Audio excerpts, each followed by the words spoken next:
Alright guys, got back from IGA, stocking up on some groceries and supplies, breakfast foods, grilling food, and a bag of ice so I can put this monstrosity on ice, cause I ain't gonna fillet and cooking tonight. I didn't even bring my fillet knife. I gotta get one tomorrow. But I want y'all to see. I said I would give y'all a demonstration of what the dental on this thing looks like. It's nasty. He was alive when I put him in there. But by the time I got back from the grocery store, he had expired. So we're going to hurry up and get him on ice. That way he stays fresh.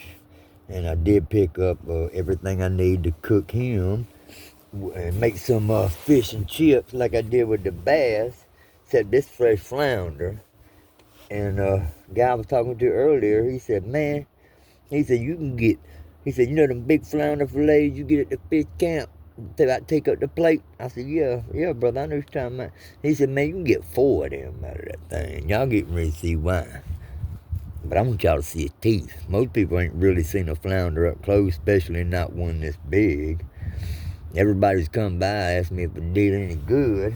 And I said, yeah, I caught a nice size flounder. And they was like, oh, okay, cool, good for you, and glad you had good luck fishing today. And I'm like, yeah, you want to take a peek at him? And they're like, yeah, let's go. And then when I popped the top on this cooler, they literally stepped back and they faced their eyeballs get bigger than dinner plates. And they're like, man, when you said you had a big, you called it a big flounder, they was like, I wasn't thinking it was that big. And then they want to snap photos. But anyway, we're finna get him out of here. And I'm gonna do this demonstration for y'all. Then I'm gonna put him on ice. And then I'm gonna go down here and get set up. And catch me a few bait fish and build me a fire. I'll probably grill me some hot dogs or hamburgers. I ain't sure yet. Well, I got a bag full of stuff. I ain't decided yet. But we want to preserve him, get him chilled immediately. And tomorrow night, we're eating fresh flounder and chips. So let me get this together. Look at that beast. Ooh. Alright. Now you don't want a flounder. He's a bottom feeder like a catfish. And I'm fairly good at catching trophy-sized catfish. And same principles basically apply here. Same techniques. I look for the same type of geographics and the terrain, location. And just the bait's different. The way I present the bait is exactly the same way I do for the big flathead. But it's a saltwater bait fish. And what I found out is that the best thing to catch them with is a mullet. And I've been catching them with my casting net since yesterday. I still got a few in my bait cooler, and I'll actually pull it out and show you one here in a minute. Now, I ain't gonna show you how to attach him because I can't give away all my secrets. But this will give you a good head start. And if you got a little bit of common sense, some ingenuity, it ain't hard to figure out. So now that he's no longer alive, and I ain't got to worry about him taking my finger off, I'm going to show you what his mouth looks like. So here, hold up. So, like I said, there's both his eyes. They're on one side of his head. Now, if I ain't mistaken, when they're babies and juveniles, their eyes are correctly oriented. But as they get older, they migrate around to one side of his head so that he can lay in the bottom. And he'll take these fins and he'll roll them up and down back and forth. He'll roll them like that, roll them like that, roll them like that, roll them like that, roll them like that on both sides. And he'll bury himself in silt and sand. And then he's camouflaged. The only thing to be sticking out is his eyeballs above the sand. And when something ventures too close, that's all she wrote. Because then he uses his formidable weaponry here. You get to see these things, man. I mean, he's got teeth. Like white, bone, calcium teeth. Like a piranha. Let's see if I can grab something, because if I knew anything about killing animals and handling dead animals, is even when they're dead, they can still bite you. You cut their head clean off, they can still bite you. That comes to snapping turtles, alligator snapping turtles, snakes, any of these species. And so we're going to use precautions moving forward. So let me grab, see what I got in here readily available. There it is. Here's my hunting knife. Got my hunting knife and buckskin knife. I made a lanyard out of 550 cord for you to put and it will cinch down like a noose onto your wrist. And that's so you don't lose your weapon or lose control of your weapon. You do not want to be in a fight with a formidable wild animal and lose your weapon. Because I think we're pretty much the only species in the animal kingdom that doesn't have its own natural weapon. We don't have fangs, sharp teeth, we don't have claws, we don't have any of that. But we have brains, skill, and determination. And that's what puts us at the top of the food chain. So,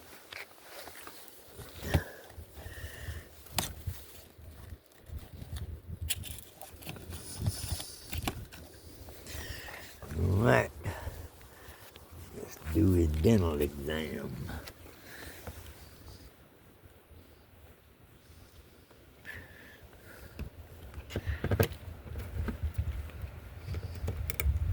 Get him teeth.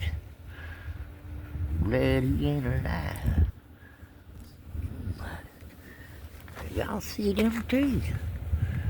Look at them. Those ain't like bass teeth. Look at them.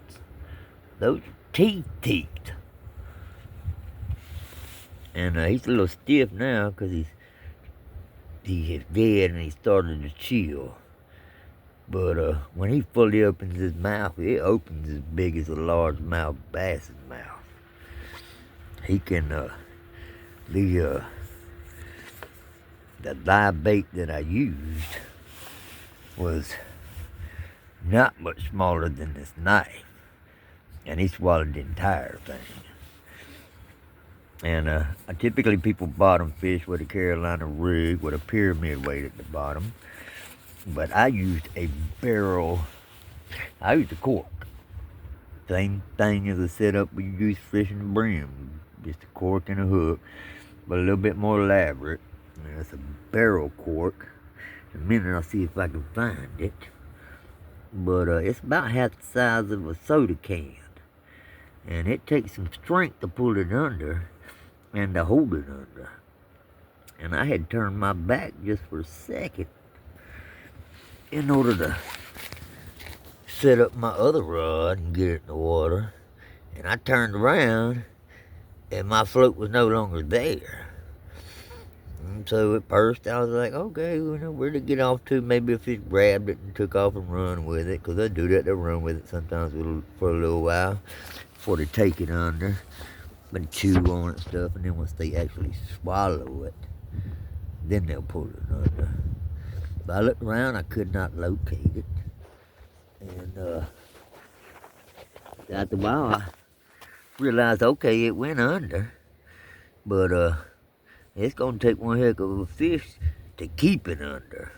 kind of like Jaws when they did them 55-gallon plastic drums, and they tied him to a cable, and they speared him with a spear gun, and they had him tied to a row of plastic barrels that was filled with air that works like a giant cork, and he pulled one under and kept it under, and they were like, he can't stay under with that on him. He did. And then they went and added a barrel, and they said there's no way he can hold two barrels under, but he did. And then they throwed off the third barrel, and he pulled it and held it under too. And that's how you can tell how strong a fish is. But like I said, he's got some teeth on him. You do not want to put your hand in that mouth. Look at him back in there. They're actually bone structured teeth. And it's hard to tell because he's a little dirty. Let me see if I can wipe him off, but he is camouflage. You can see it there. See the little spots and stuff. It's easy in the sunlight, and that also helps him hide and hunt. Like I said, he's an ambush predator. Now, if I flip him over, like I said, once his eyes migrate to the side of his head and he matures, look how big he is. He's bigger than that cooler. If he'd have been any bigger, I wouldn't have had anything to put him in. I've been in the mess. I wasn't expecting to land anything that big today. I figured a few nice sized fish. Maybe I'd catch me a little sand shark. In my dreams, a big shark, like that fellow was talking about. As I said earlier, guy come up and he was actually, his name was Sean. He actually ended up being from Locust. And he told me, he said, man, you've got the perfect spot there. He said he has pulled two sharks out of there, two tiger sharks. One was 10 foot in length, and the other one was 14. Can you imagine? And literally, as we were sitting there talking, I was fishing on one side, and he was fishing off the other side. And I had walked to the restroom, use the bathroom. I was refusing to leave my spot, because if you leave your spot, a whole swarm of people would come take it over. And all morning, ever since before light, I'd hear them pull over, jump out the truck, come shuffling down there with the gear and the poles and the cooler. And then they seen me down there with my rods laid out and throwing the cast net, catching bait. They'd turn around and shuffle back to the truck, hop in the truck, and take off real quick. I guess try to go to their secondary spot or whatever, because it's first come, first serve. You know, it's public land. We're on a preserve here, and I mean, you can say it's a main channel. We're not far from the beach, and the main channel comes from the beach into the backwaters, intercoastal waters, and it comes out here and splits off into just marsh, but you still have the main channel in the center. And when tide goes out, you can see it. Water level drops probably about 8 or 10 feet, and sandbars rise up, but you still have, what you have is the main channel turns into two separate main channels, and there's a sandbar in the middle that you can literally walk down. But you can't do it right now because the tide's in, you would drown, and you might get eaten. But I walked down there earlier when the tide was low and just walked around the sandbar out there. And I actually picked up a ton of fishing gear. I needed to pick up some hooks and a couple swivels and some heavy leaders, pre-made Carolina rigs. And so I said, well, while it's on low tide, I'm going to walk out here and just explore a little bit. And I found some seashells. I also found a fossilized sedimentary rock that has some fossilized seashells embedded in it, and I have put it away, and you can't really, I think you appreciate it more in the sunshine, so I'll show you that tomorrow, and I'll post that. But there's the beast. Like I said, 26 inches long. He is about 4 inches thick, which is tremendous for a flounder, because they're flat fish. They lay on the bottom. But as I was saying before, over time, what will happen him laying on his side, and his eyes migrating to both to one side of his head. And he got small scales. I was surprised. I thought he'd have bigger scales, but they're small. And actually, look, they go all the way up on his tail. Look at that. That's unusual. He don't have a typical tail. It's actually scaled. I never noticed that before. But this is what the belly looks like. Solid white. And, well, I caught hell pulling him off the bottom. So that's what they do. They'll go to the bottom, bury themselves under wet sand. And it's the equivalent of trying to pull like a Chevrolet truck hood straight up through the water off the bottom. And anybody who knows anything about that will know that it makes it exponentially harder to pull it up. And now that he's passed on, his post-mortem bruising start to show up to your tail. And that's where he's been digging against the bottom and slapping his tail against the bottom, fighting against me. And I mean, y'all, he put up a heck of a fight. He fought way above his weight class, but again, it's because of his aerodynamics, the way he shaped his body design. And I like never got him off the bottom. Like I said, the bobber disappeared, stayed disappeared. And I was like, Lord Jesus, what in the world happened? I said, that's got to be something big to hold it under there for that long. And so I put I got a heavy pin spinning combo with a 10-foot rod so I can cast it further. It's actually a gift from my daddy. And so it went down, and the rod bent down. It's a pretty thick rod, a diameter on the rod, and it's a Shakespeare ugly stick, and it's a 10-foot one. It's a horse. It's similar to the rigs I would use to catch trophy flatheads. That and a bait caster, and like I said, it's made by Penn, but we was famous for the bait casting, but it's a spinning combo, not a bait caster. It's the first one that I've owned. I've seen them around, but I haven't ever actually bought one.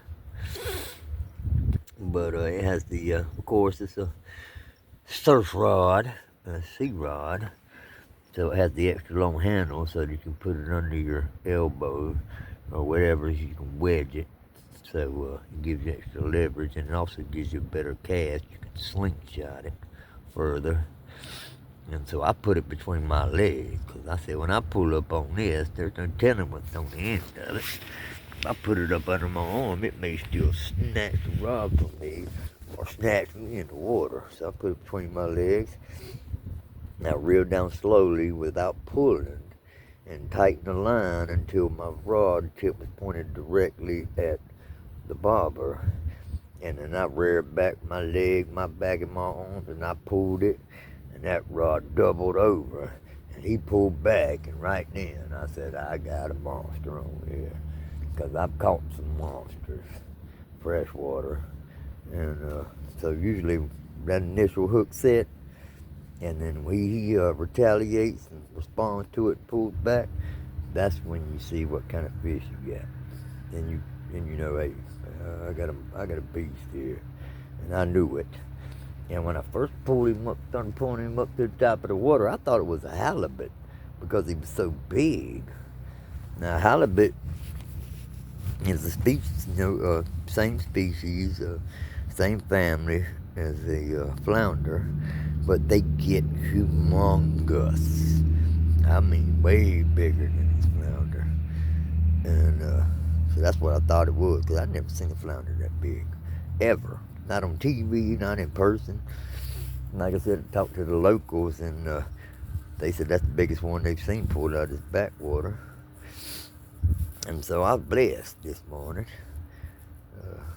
to be able to bring one, catch one, hook one, cook one, catch him, and bring him in. And I mean, I was 100 miles an hour, wide open. Kit said my eyes wide open, my pupils wide open. He said he couldn't hardly understand what I was saying. And I would tell him, I said, I got a monster, I got a monster, I gotta go, I got a monster. I had to come grab the cola.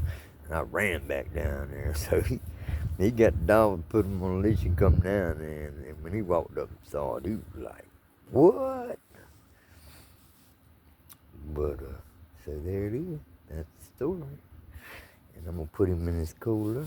And I'm going to cover him in ice. And I just got back from the IGA. And got some breakfast, lunch, and dinner. Got me some real butter for cooking. And some bread for him. And I got me some pancakes. And I got me some eggs. And I got me a 24-pack of hot dogs. Because we're going to grill. So we're going to eat good over the next few. I plan on eating good this entire trip. I plan on making another run to the grocery store in a few days, and I'm going to get some racks of ribs. I'm going to get me a roast and a Boston butt, and I'm going to slow cook them over a fire. And so I hope y'all enjoy seeing that as well. And as you can see, we have this truck packed with gear. I mean, we got everything you can imagine in here. I got carts for my rod and reels. I got fishing chairs. We got everything from church clothes to wading clothes to get in the water with. We got swimming shorts. Plenty of fishing rods. I got everything from some antique pin bait casting reels and old fiberglass rods to these modern ones. And actually, I'll show you. Here, I'll show you which one I caught him on. I got the pins, Shimano. I mean, we got it all. And that's a pin as well. And it's on a pin rod. And it's got a blue cloth braided line. And it's pretty stout as well. Now, that one up there with the orange monofilament, got a fluorescent orange on this monofilament. And this ugly stick rod here, that was an ugly stick too. But, this ugly stick rod, you can see it's brand new when I got here, and I found a galvanized 2.5 inch diameter galvanized pipe.